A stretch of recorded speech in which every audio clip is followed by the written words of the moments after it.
Alright, welcome back to another Junkman's toy restoration.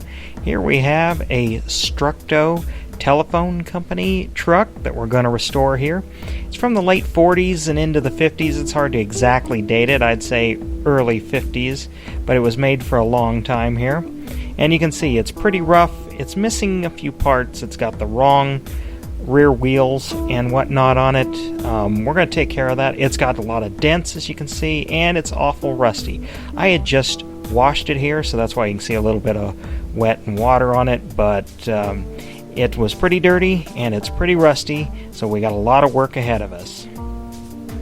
First thing I'm going to do is dip the whole thing in this Metal Rescue Rust Remover soak. We just plop it in, and took about 3 gallons of water, so I needed 3 of those concentrates, and we'll just leave it in there for several hours. And pulling it out, you see that it removed all of the rust and even a little bit of the paint that had rust underneath it, which it doesn't matter in this case because we're going to remove all of the paint because it's almost all falling off in this case. Now, something that some people wonder is if these old toys have lead paint, and we're going to find out. This is a lead check strip. What you do is break the vials and dab it onto the paint, and after a while, about less than a minute, it should start turning pink if there is lead present in the paint, and there's none, so we're safe. So the next step we got to do here is take those wheels off and take this as much apart as we can. These are just some acorn nuts that just screw onto the axles and just pull the wheels off. Like I said, those rear wheels are not the correct wheels that need to be on there, so obviously somebody's repaired this in the past. Take the other wheels off, and those wheels are a little chalky. We're going to take care of that later. There's one screw holding the top of the cab on. Now, this was riveted on, so like I said, this obviously has been taken apart once before and kind of repaired.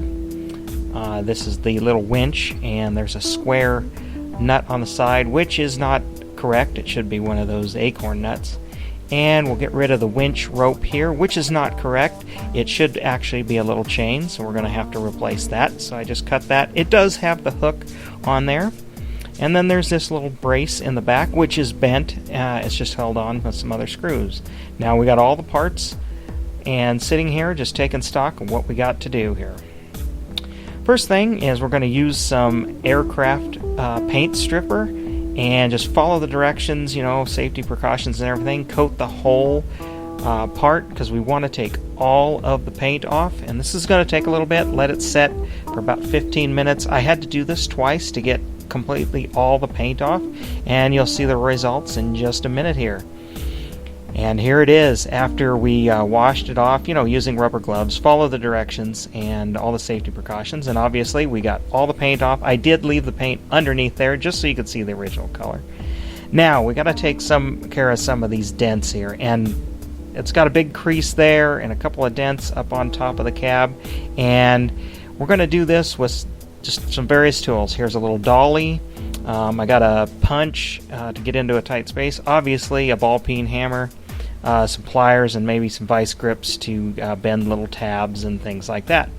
So I'm just going to take my dolly and put it to support the back.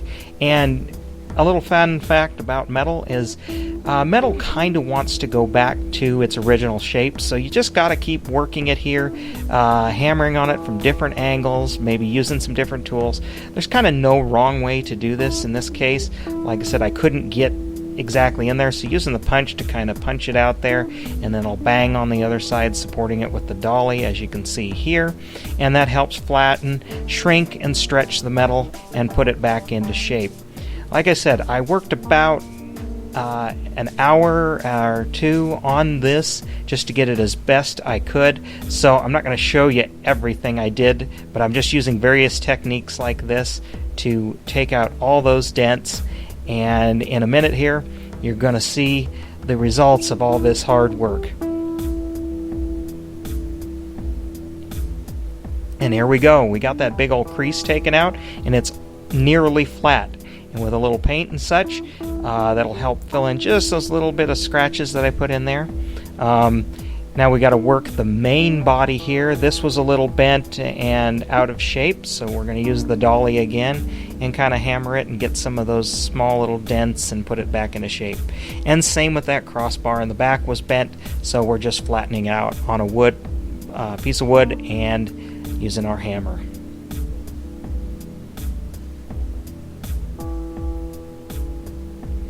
Just making sure it fits and everything is going to go back together.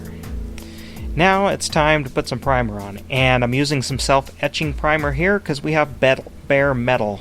So you need to use a self-etching primer because it'll bite into the metal and give a nice good base for the main primer coat that we're going to put on, and then obviously prepping it for the color coat. The more time you spend on these steps here, the better the result. And here it is with the self-etching primer, and you can see with the primer on, you can barely see that there was any sort of dents or anything in this cab. It looks really good. I impress myself sometimes.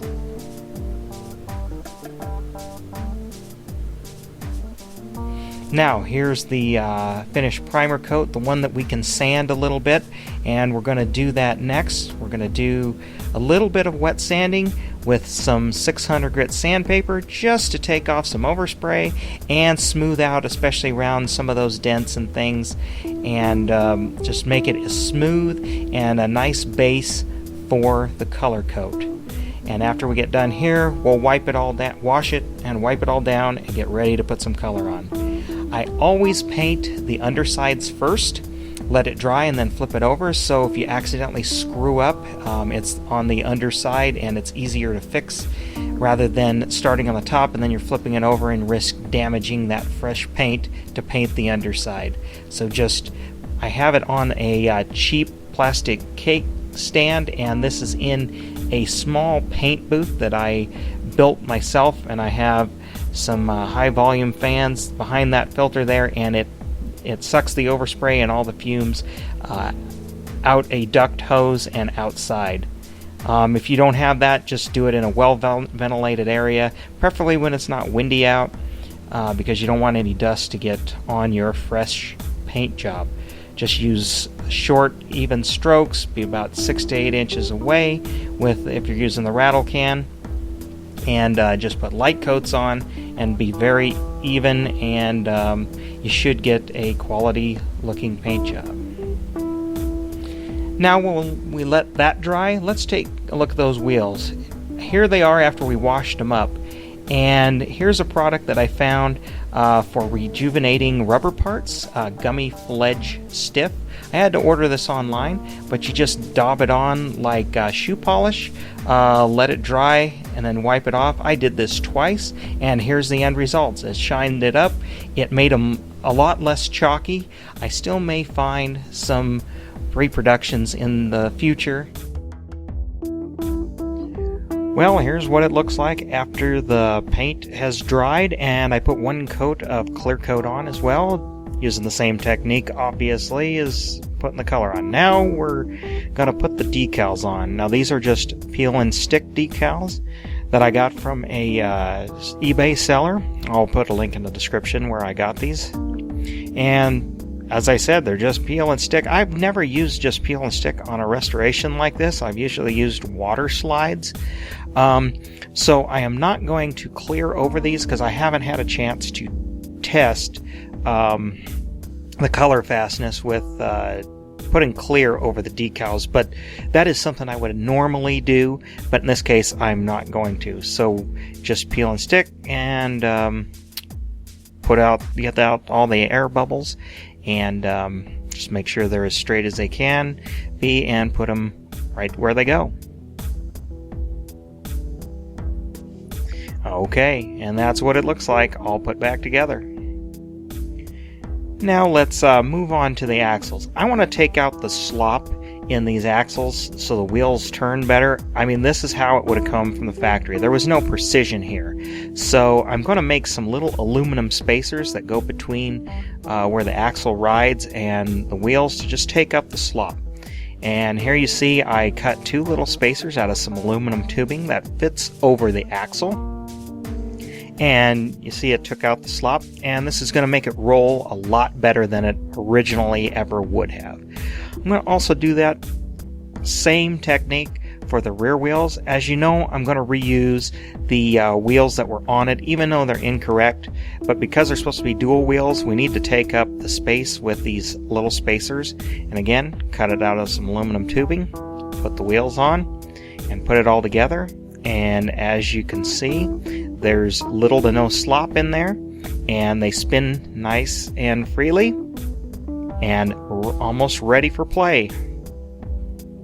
Alright, I need to just put this back brace on, which also the little winch cable goes through. This also helps stiffen up the rear of the vehicle, the side posts there. Just some little screws. I replaced these because the other ones twisted off when I removed them. Now we need to put the little winch bar or crank in there, and it had that square nut on there. I got an appropriate acorn nut that matches the wheels. I'm putting some nylon washers on there. That'll help keep the nut from scratching the paint as you winch the cable. And as you can see, it works there good. This is some nylon twine, and just melting the end there so it'll go through the little hole easier, and then tie off the knot. And then I'm going to melt it once again just so it doesn't come untied. And if I ever want to replace it or put the original chain in, which I couldn't find real easily or quickly, so I just decided to put the rope in, and it's going to work the same way. Tied the hook on and wind it all up, and it's ready to go. And here is the finished product. Looks pretty good in my opinion. It rolls real nice. The wheels look really good. Refurbishing them, like I said, they're easy to replace, so I may look for some reproductions in the future. I thank you for watching this video, and as you can see here's a picture of a bunch of other toys I have yet to restore. So go to my channel and go find the videos if you want to see one of these restored just like this telephone truck. And thanks for watching.